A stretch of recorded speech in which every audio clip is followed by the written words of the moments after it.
take questions from Coach Vitello. What was the moment like when Maui found out the news? It was in the weight room, and he kind of took over from there. I believe there was a haka dance going on and all kinds of stuff. I'm trying to keep away from any celebrations right now with what I got going on with the jaw, but probably one that goes in the memory bank with this team, and that's good because it's kind of been a theme with this group of kind of finding themselves. We're trying to find out things about them and then kind of trying to create memories along the way, which is what this whole thing's about, which everything's about, really. Feel good to hopefully have things kind of in the rear view and move on with the rest of the season at this point? At this point, I'm glad the kid got to play baseball, to be honest with you. And, seeing him out there and having success. Now, I probably needed to not act like a 3-year-old. I thought that first one was going over the fence, but it just wasn't a very lively night to hit the ball until the sun went completely down. And those 2 homers, obviously, Jared for us, and then Burke, and then their guy juiced one too. I mean, those are out on any day, but it just wasn't a very lively day. But he smoked that first ball, and then to see him get the first hit out of the way, we talked about it in here after one of those games, just to get a lot of the firsts out of the way is nice. So happy that the kid gets to do what he loves to do. What was the process of, I guess, reaching the suspension decision, and how was it getting back out here today as well? For myself, yeah, was just kind of talking with administration, anyone possible for me to talk to, really. You want to make the right decision, but you're kind of under the gun with the timeline. And when I say we, everybody that you can think of that would be involved in that action, wanted to support the kid and just wanted to do whatever we thought was right to get him back on the field. And, it was a contributing factor, hopefully, in getting him back out there. How do you feel like the team's kind of handled some of this early season adversity with kind of the ongoing Maui situation and your suspension as well? Oh, I think that stuff outstanding, about as well as they can. It's kind of like game time news. I think Q was the one to tell them right after stretch in Arizona. Q was the one to tell them. He's kind of the hatchet man in a lot of different ways. The one to tell them on Friday here, kind of last minute news, but they're kids, man. I think there's a lot of things out there that because everyone has a voice, you can pick them apart and make them a bigger thing than they really are. And at the root of everything, the kids just want to play baseball. So while I don't blame you for sitting and wondering, what does the guy think if they're using him in this role, or they make this change, or there's this dramatic situation going on, they're just kids and they want to play ball. They like doing that more than like going to school. Don't tell Megan I said that, but so I think they've handled it well. There's other stuff that's come up that just, is nature of the game. A good challenge from a starting pitcher, or focusing all 3 days on the weekend. There's things that we're still looking to improve at. How big of a luxury is it to have Elander that can kind of calm the seas while you're gone? And yeah, it's why he has the title that he does. I think it's more calming to know at night I don't have to work as much as I used to on the phone, or during the summer going on the road. You guys know how integral that stuff is with college sports, or just sports in general, the personnel you have. And so I think more than anything, he's a calming influence with that. But this is, when it came to his hiring, since you're going to bring up the topic, experience was a thing that you would have to question. But his experience on the field is unmatched. He was in the cage more than any hitter I coached. He kept every handout that he ever got as a player. He's always studying the game. Obviously, a lot of catchers make good coaches for obvious reasons. So how he works with the catchers and how he works with the hitters and just how he relates with kids made it a no-brainer to hire him. The only thing you'd ask if you're going to play devil's advocate is, how's he going to do with this recruiting thing? And I don't know which he's better at this point. So there's a reason he has that title, and overall there's a reason why it's easier. I ain't a good sleeper, but it's easier to sleep at night. I know you don't. Into betting Maui 6 tonight, his first game.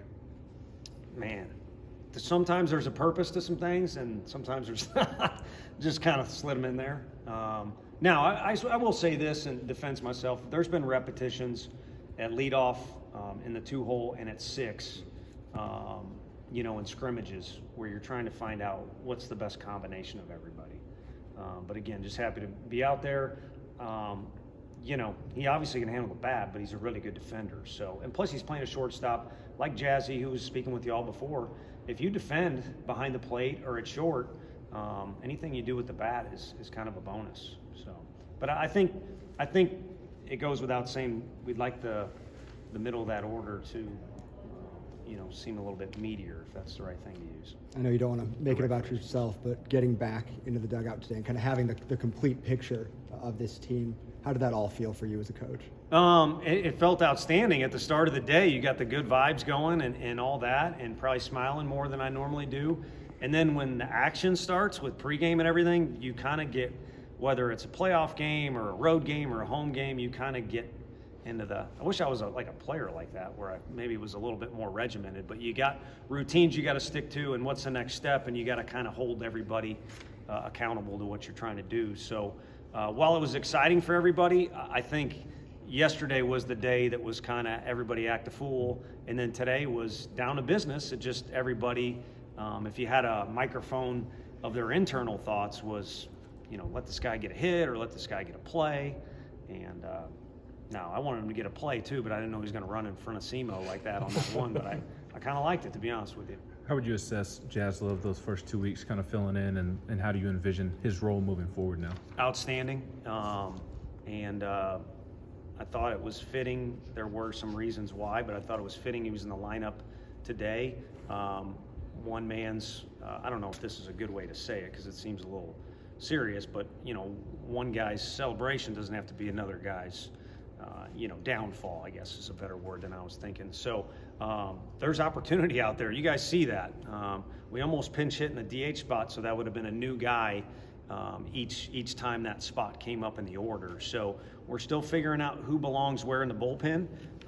And fortunately, starting pitching is kind of the thing you worry about the most. You can kind of see the vision that we have there, but there's availability out there. And he hit really good against left-handed pitching. Took some good swings against a few righties too. So I think that experience will calm him each opportunity he gets from here on out. And he showed he's a capable defender, and right now he's a little better against left-handed pitching than right-handed pitching. What am I behind the decision to have Seth throw tonight? He threw Friday, so Tuesday is kind of typically a bullpen day for Doe, which he did today, and he and Halvey have kind of been matched up a little bit together, and I would anticipate that again for this Friday. But he did get us 8 outs, if I'm not mistaken, so it'll probably be a smaller role for Friday, but that's kind of what went into it. I mean, he's one of our better arms, and as he comes along with getting his pitch count built back up and then just being out there, getting more comfortable out there with repetitions, he's capable of doing anything we need him to, I think. Couple more guys. What does Kirby bring to this team out of the bullpen? Good hair and a good mustache.